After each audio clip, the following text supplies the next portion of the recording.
was a couple of months ago now, I made this book bingo card and I've been meaning to do it, but I've just been doing other vlogs and I haven't got around to it yet. But now is the time. I am definitely feeling like doing book bingo finally. Of course, I'm not playing against anyone. I'm just playing to get a bingo just for fun, to kind of motivate myself to read and read different things that maybe haven't been on my mind. I did a 4x4 bingo because I figured there was no point in putting a free space in the middle because I was just gonna end up using it anyway. Rather than do that, I just took the middleman out, so to speak, and went 4x4. It just seemed so much easier. And I will say before I get started, if the book I read fits more than one bingo square prompt, then I am going to count it for more than one, because why the heck not? It's my bingo card and I make the rules at the end of the day. I guess I'll quickly show you what all of the prompts are on my book bingo card. So first I have published this year, a book you've owned for 5 years, a graphic novel or manga, a color in the title, a reread in a series, a book with a one-word title, horror, a banned book, inspired by true events, by an author from your country, thriller, a translated book, a memoir, a book that was gifted to you, and a mystery. I actually pulled all of these prompts from different book bingo cards on Pinterest, so if you yourself are looking to do something like this, that is a great place to go for inspiration. Obviously, I only put on prompts that I myself was kind of interested in. I wasn't going to put on stuff that I knew was not going to motivate me to read, because there was no way I would have wanted to go for that prompt anyway, and I would have just weaseled my way around it. So I went with stuff that I was interested in, and I cannot wait to finally get into this. I do think that whenever I fill in a space, I'm just going to stamp it, because I don't see myself ever reusing the same card again. I'd love to make different ones in the future. I had so much fun actually making the physical card itself. Hopefully the bingo part is just as fun as that. I don't really know if I should do like a prize for myself. Like if I get a bingo, should I get something for it? That is to be determined. I don't know. I don't want to say buy myself a book or something like that, because I obviously have enough books and I do not need that to be a prize. But anyway, I am going to start getting into this, and I'm kind of interested in a graphic novel or manga right now. I have been reading a lot of novels lately, and it has been a while since I actually read a manga. So that's kind of the direction I'm leaning in right now. I actually pulled Love Sickness off of my shelf a few weeks ago in hopes that I would kind of feel like picking it up, and maybe this is what I'm going to go with, because it's a manga, so it'll cross that one off. It's horror, so that's another one.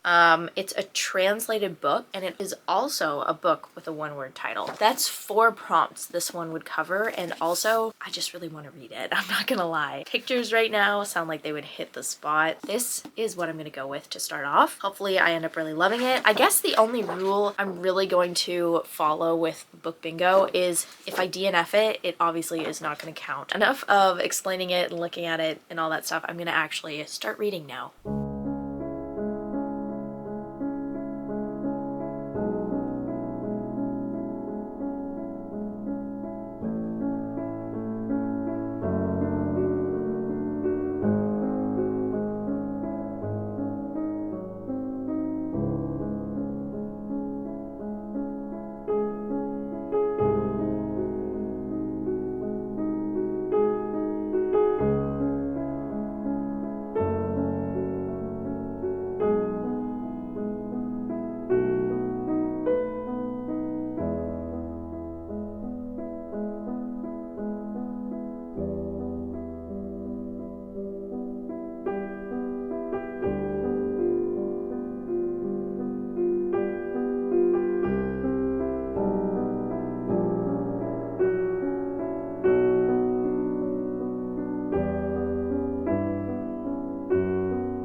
I finally just finished Love Sickness by Junji Ito. This was a really good book, fast-paced, really enjoyed it, and it was very disturbing, even as far as Junji Ito goes. But it took me longer than I expected to read it because I kind of went through a few days there where I wasn't exactly in a reading mood. I was actually playing a lot of Minecraft, but that is not this book's fault for sure. It was just the mood that I was in. I really enjoyed every single story in this book. It is a bind-up of Love Sickness, the main title, but then also like 4 or 5 more short stories after that. The only one I didn't like was the last one because it was weird and it just felt like it did not belong at all. I don't know if Junji Ito kind of put it in this collection as a joke or what. It was only a few pages though, so I don't think I'm gonna let it affect my rating at all. I'll just pretend it wasn't there. So I do think I'm actually gonna rate this one 5 stars. It delivered everything I love about Junji Ito, the darkness, the creepiness, definitely body horror that I can't even believe that someone cooked up in their brain. And I'm also really glad that I finished it during the day because one of the last stories actually kind of spooked me, and I'm glad that there's still sunlight outside and I'm not just alone in the dark with my own thoughts because that would not be a good time right now. That does also mean that I marked off 4 spots on my bingo, so I got a graphic novel or manga, horror, a book with a one-word title, and a translated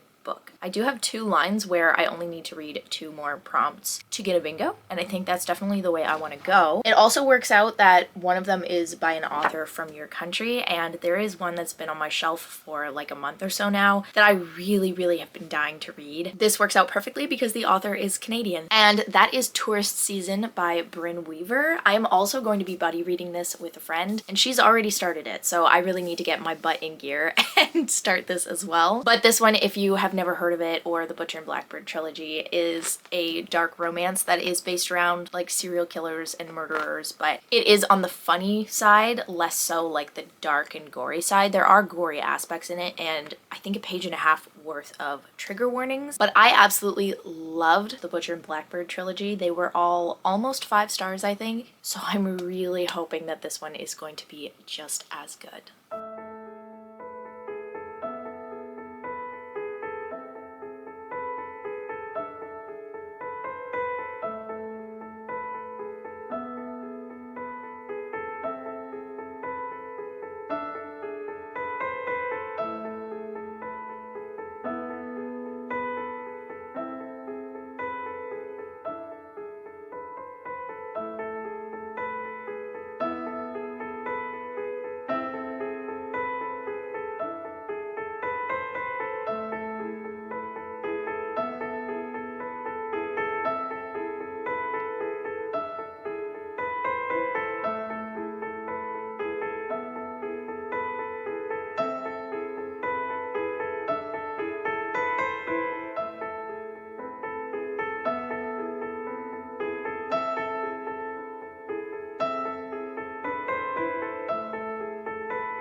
I just finished tourist season this morning and I loved it just as much as Butchered and Blackbird. I'm so happy that this series seems like it's gonna be just as good as that one, if not better, maybe. I don't know. I have no idea where the second one is gonna go. This one kind of left off on a bit of a cliffhanger and alluded to the potential plot of the second book. I think it's called Harvest Season and it comes out later this year, like October area. But I don't know if it's gonna be like Butcher and Blackbird where each book is told from the perspective of different characters or if we're gonna stay with the same characters. I personally would love to stay with the two characters in this book, but I would also be open to having different characters tell the story. I think that would be a lot of fun too, as long as the characters from this book are also going to be in that one. I do recommend, if you are interested in reading this book, to read the Butcher and Blackbird series first. The author definitely alludes to it a lot in this book, and I think some of it would seem irrelevant to you had you not read those books first. I don't think you have to, but it would be better if you did. I also need to say that this book is pretty spicy and there's also quite a few trigger warnings, so if you're sensitive to anything like that, would definitely read the trigger warnings at the beginning, but I highly doubt you'd be picking up dark romance if you didn't kind of already know what you were getting yourself into. But all of that being said, I am going to go ahead and rate this one 5 stars. I loved it. I think the world building was great, the character development was amazing, the side characters were even very memorable, and that's very rare, especially in a romance. But Brynn Weaver did it again, and I can't wait for the sequel to come out. I will be reading it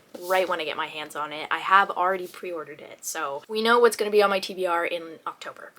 With that too, I am getting closer and closer to a bingo. I actually have 3 spots that I could potentially do to get a bingo. The first one is a reread, the second one is a memoir, and the last one is published this year. If I read any books that meet those criteria, I filled up a line and get a bingo. Because tourist season actually counted for 2 spots, I thought it was only 1, but it actually is a book in a series technically, just the others haven't come out yet, but I did mark it off for that as well. And then it was also by an author from your country. I do think I'm gonna go with a book published this year because I've had it since it came out and I keep seeing really good reviews on it and I've been wanting to read it. It just hasn't fit with any of my videos or TBRs that I've been making recently. That is Half His Age by Jeanette McCurdy. This might be a little weird to read after finishing a romance because this one is more of a dark drama. I think it has romance in it, but it's not romantic. It's, I think, supposed to be disturbing and unsettling because it is a man basically grooming his student, I think. It might not be his student though, but it is someone grooming a girl half his age. Either way, it is probably going to be a very uncomfortable read, something along the lines of My Dark Vanessa by Kate Elizabeth Russell. I did love that book. Very, very hard to read and not one for everybody. I feel like this one is going to be very similar in that aspect, but I have been really looking forward to reading it. I've heard almost nothing but good things on it. Apparently the main character's name is Waldo. I also have very high expectations going into this book, so I'm hoping that that does not lead me to be disappointed in it, but I am going to go ahead and start it right now and hopefully get a decent chunk of it read today.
I have a lot of thoughts about this book. Some of them good, some of them bad, some of them somewhere in between that. So to start with the good, I guess, this book and the story itself is very raw and realistic. I'm sure lots and lots of people, myself included, can see parts of themselves in the main character Waldo, or maybe see people that they know in Waldo. She is a very realistic character. The way it's written from her perspective feels like you're really in the mindset of someone her age going through the things that she is going through. This book also definitely packed the punch that it was intending to and going for. It cut like a knife in some situations. I actually saw a really funny review that somebody said Jeanette McCurdy must have written this with a knife, not a pen, because some of the things she said really cut deep. I also want to say that stories like this are really important to tell. Even if it is a work of fiction, there is always some reality that goes into it, unfortunately. Stuff like this book where there is a huge age gap relationship and one person has a lot more power than the other person in the relationship does really happen, and she kept it really real. There was no making it flowery and skirting over any gory details, nothing like that. It was very in your face, real, raw, and devastating, honestly. But now I'll get on to my negative thoughts on this book, which kind of goes hand in hand with what I liked about it. So first off, for me, I know not everybody would feel this way, but for me, I found this book to be too graphic. I really got disturbed by some of the scenes in this book. There was one chapter in particular, chapter 66. I actually was intending on finishing this last night, and then I got to that chapter, finished it, and just put the book down and wasn't sure how much more I really wanted to read. At that point though, I had like maybe 20% to go, so I figured I would tough it out and just kind of finish the story, say that I read it, and maybe see if there was some character growth to be had, or I don't want to say anything redeeming about that because no, it's just ugh. It was very uncomfortable to read. There were parts too when I thought to myself it couldn't get much worse and much more graphic and disturbing, and it continuously proved me wrong, and it became that. It was just too much for me. I know some people would find that more of a positive thing because it is keeping it real, and the story itself is supposed to be disturbing and make you feel uncomfortable and angry, and I appreciate that. It was just too graphic for me at the end of the day. I also will say that it felt really choppy at certain points. Like there should have been more happening between the graphic scenes. It felt like every chapter had something shocking to it, and I needed some substance in between that, something to help me get to know the main character a little bit better. There are a few things that we kind of learn about her character and see that grow throughout the book, but it wasn't enough for my liking. I would have liked to get to know the main character a little bit more rather than just all of a sudden be plunged into all of these graphic scenes with her in it and not know exactly what she's thinking and why she's thinking it. I think in the end I would have just preferred more time with her outside of the shocking graphic descriptions that she was a part of. All of that being said, I would not recommend this book to anyone unless you are in the 100% right mind space for it. It is a very, very heavy and disturbing read, and it is supposed to make you feel angry and disgusted, and it accomplished that with me for sure. I know that's what Jeanette McCurdy was going for, and I really do appreciate that. I just don't think it would be for everyone, myself included, really. I took a chance on it. I didn't realize it was going to head in the direction that it did. I thought it was going to be more similar to My Dark Vanessa. In my opinion, that book was 5 stars. This one I am going to rate 3 stars. I get what it was going for. I can appreciate people really enjoying this book and rating it 5 stars. It's just not for me personally. Now that I am done that book though, I can finally say that I got a bingo because it was published this year and it gave me a nice diagonal line here. So that's exciting. I didn't know that I was actually going to be able to finish this with 3 books. I thought it was going to take me 4. For a little while there reading Half His Age, I kind of thought that I was going to DNF it and have to pick a new book to get a different bingo. But I persevered, I got through it, and now I can say bingo. I've also decided that my prize for this is just knowing that I read 3 decent books and nothing else, because I really don't need anything, especially no more books, honestly. Oh my goodness. I had loads of fun doing book bingo though, and it is something that I would definitely do again. I was kind of thinking also maybe do a book bingo but catered to a specific genre, so maybe do a book bingo for romance and have different squares say like some of the different tropes, so like enemies to lovers, fake dating, friends to lovers, that sort of thing. I thought that would be really fun. Something with fantasy, maybe have it say dragons or sword fighting, a battle. The possibilities are endless, and I would love to do more book bingo for sure in the future. But for now, I am gonna leave this one here. I hope you have a great rest of your week and happy reading.